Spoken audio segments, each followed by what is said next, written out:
নমস্কার, আমি তনুশ্রী রান্নাঘরে আপনাদের স্বাগত জানাই। আপনারা কেমন আছেন? আশা করছি আপনারা ভালো আছেন, আর আমিও ভালো আছি। আজকের রেসিপি শাপলা চিংড়ি। চলুন ঝটপট রেসিপিটা শুরু করা যাক। শাপলা কেটে ধুয়ে পরিষ্কার করে রেখেছি। নিয়েছি চিংড়ি মাছের মাথা, খানিকক্ষণ ভাজা ভাজা করে দিয়ে দেবো পেঁয়াজ কুচি। এবার দেবো কালো জিরে, 3-4টে কাঁচা লঙ্কা চিড়ে দিয়ে দিয়েছি। রেসিপিটা স্কিপ না করে পুরোটা দেখার অনুরোধ রইল।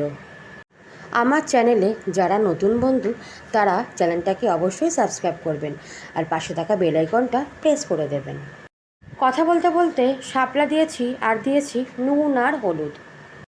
আমি এখানে ড্রাই নারকেল কোড়া ব্যবহার করেছি, আপনারা কাঁচা নারকেলও ব্যবহার করতে পারেন।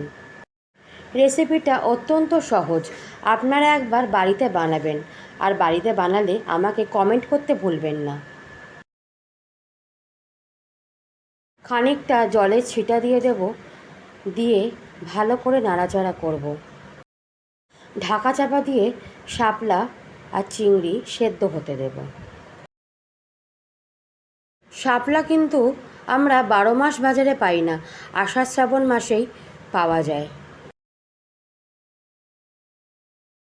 দেখুন 5 মিনিট পর ঢাকাটা খুলে নিয়েছি। সামান্য পরিমাণে চিনি দিয়ে দিয়েছি, চিনি দিয়েও নাড়াচাড়া করে নিতে হবে।